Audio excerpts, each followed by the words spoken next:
25 जुलाई से पूरे उत्तर प्रदेश में 101 दिन का यात्रा पे मैं निकलूंगा, संकल्प यात्रा पे।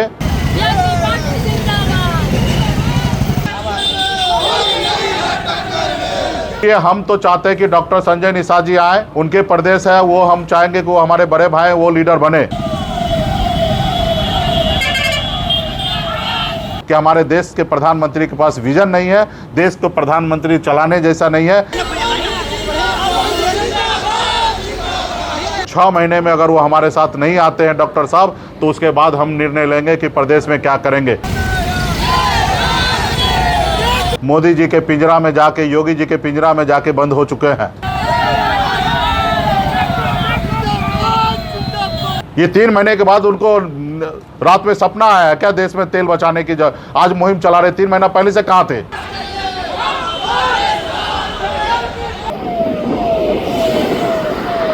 जो आंदोलन किया था कि निषाद समाज को मान सम्मान अधिकार मिले, आरक्षण मिले, आज कहीं ना कहीं मोदी जी के पिंजरा में जाके, योगी जी के पिंजरा में जाके बंद हो चुके हैं। तो मैं उनको याद दिलाना चाहता हूं कि आप जब मंत्री नहीं थे तो 440 वोल्ट का ताकत आप में था।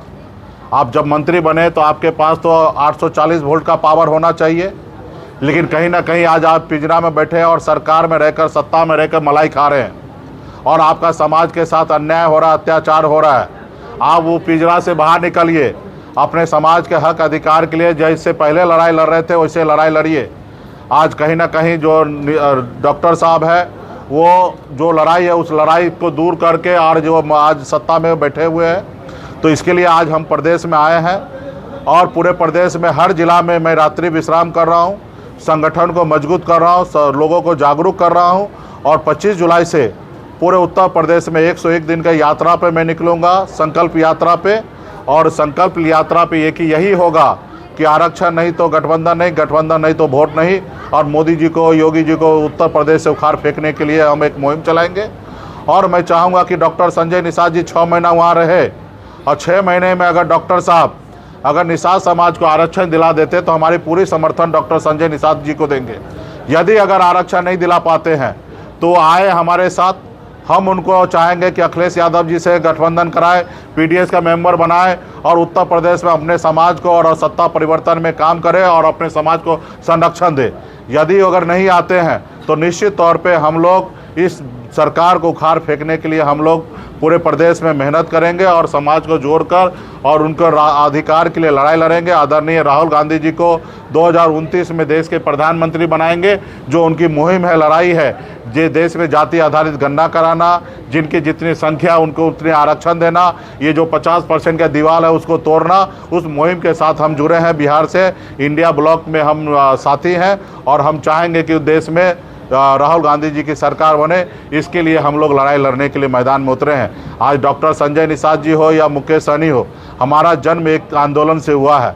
हम लोगों ने समाज को सपना दिखाया कि आपको अधिकार मिलेगा, आपके बच्चे को नौकरी मिलेगा, उनको आरक्षण मिलेगा, इसकी वजह से उनको नौकरी मिलेगा। आज कहीं ना कहीं मुद्दा को कहीं ना कहीं डॉक्टर संजय निषाद जी भूल गए हैं। उनको याद दिलाने के लिए प्रदेश में आए, संगठन को खड़ा करेंगे और आने वाला समय में 6 महीने में अगर वो हमारे साथ नहीं आते हैं डॉक्टर साहब, तो उसके बाद हम निर्णय लेंगे कि प्रदेश में क्या करेंगे। इससे पहले भी आपने देखा, हम बिहार में मंत्री थे, उसके बावजूद भी एनडीए की सरकार में हम गठबंधन में मंत्री थे, लेकिन बिहार से यूपी में आकर 55 जगह पे हमने चुनाव लड़ा और हमने वहाँ पे खुले मन से हमने कहा था सपा बसपा जिनको चाहिए उनको वोट दीजिए, लेकिन भाजपा को वोट नहीं दीजिए क्योंकि ये आपके आरक्षण विरोधी है, ये आपको आरक्षण नहीं दे रहा। जिसके कारण हमारा मंत्रिमंडल से हमको बाहर कर दिया, हमारे विधायक को बीजेपी ने खरीद लिया और हमको सरकार से बाहर कर दिया। हम संघर्ष करने वाले लोग हैं। आज हम जहाँ पे भी पहुँचे, हमारे समाज के लोगों ने हमको यहाँ पहुँचाया और उनके साथ मजबूती से लड़ाई लड़कर, उनके साथ कंधे से कंधे मिलाकर उनका अधिकार हम दिलाने के लिए हम लोग लड़ाई लड़ रहे हैं। उसके लिए आज आपके जिला चंदौली में आए हैं और संगठन को मजबूत कर रहे हैं। आने वाला समय में देखिएगा वीआईपी पार्टी का पावर आपको पूरे प्रदेश में दिखेगा। प्रधानमंत्री जी ने आम लोगों से निवेदन किया है, आदेश नहीं निवेदन, कि आप पेट्रोल कम खर्च करें, सोना कम न खरीदें और खाने पीने का जो तेल है उसमें सरसों तेल भी है, ऑयल, कई तरह के ऑयल है। आप इसको किस तरह से देखते हैं मुकेश जी? नहीं, देखिए, इसको इस तरीके से देख रहे हैं कि ये संकट आज नहीं आया। 3 महीना पहले से ही युद्ध चल रहा है खाड़ी देश में। जहाँ से तेल हमारे पास आना है, ऊर्जा आना है, गैस आना है। और लोग सही में कहते हैं कि अनपढ़ प्रधानमंत्री है। 3 महीने के बाद नींद खुल रहा है कि आपको तेल कम खर्च करना है। आप बताइए 3 महीना पहले आप कहाँ थे? राहुल गांधी जी, आदरणीय राहुल गांधी जी इस पे आपको आगाह किए थे कि आर्थिक संकट आने वाला है, इससे चेतिए। लेकिन आपको क्या करना था? हिटलर के जैसे देश में अपने देश को कब्जा करना है, आपको बंगाल में चुनाव जीतना है, आसाम में चुनाव जीतना है। इसके लिए आप पूरा प्रचार कर रहे थे। गृह मंत्री जी आके कह रहे हैं कि हमारे पास तेल का भंडार है, कोई कमी नहीं होगा, क्योंकि चुनाव के समय में आप नहीं कर सकते थे, चुनाव के समय में रेट नहीं बढ़ा सकते। अरे चुनाव तो 6 महीना टाला जा सकता था, यानी कि 100 दिन हो चुका है युद्ध का। आपको मालूम है युद्ध होने से नुकसान होगा। यही इससे पहले नेहरू जी जब लाल किला से जब भाषण देते थे कि देश में आर्थिक संकट होगा, जब दूसरे देश में लड़ाई होता था, इसको मजाक उड़ाते थे हमारे देश के प्रधानमंत्री जी कि दूसरे देश में लड़ाई होने से हमको क्या लेना देना। आज वही प्रधानमंत्री जी आ गए कि आप सोना मत खरीदिए, आप ये नहीं कीजिए। भाई इससे क्या होना है? सोना नहीं खरीदने से क्या होगा? डॉलर ही रेट बढ़ेगा ना।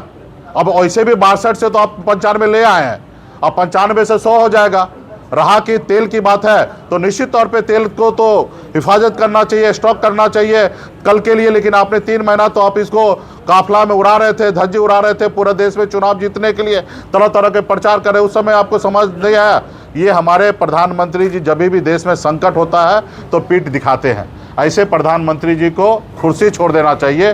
देश हित के लिए प्रधानमंत्री जी नहीं है, और ऐसे जगह पे उनको मजबूती से डट के सामना करना चाहिए। जो पॉलिसी कल उन्होंने लाया वो 3 महीना पहले लाना चाहिए।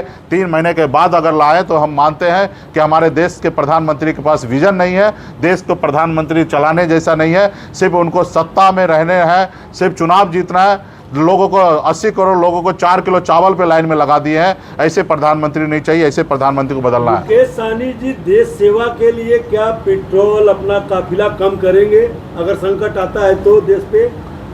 देखिए संकट आएंगे तो निश्चित तौर पे सरकार को पॉलिसी अगर बनाएंगे, हम सरकार का समर्थन देने के लिए तैयार हैं। आप काफिला लेके चलते हैं, क्या आप कम कर पाएंगे देश सेवा के लिए?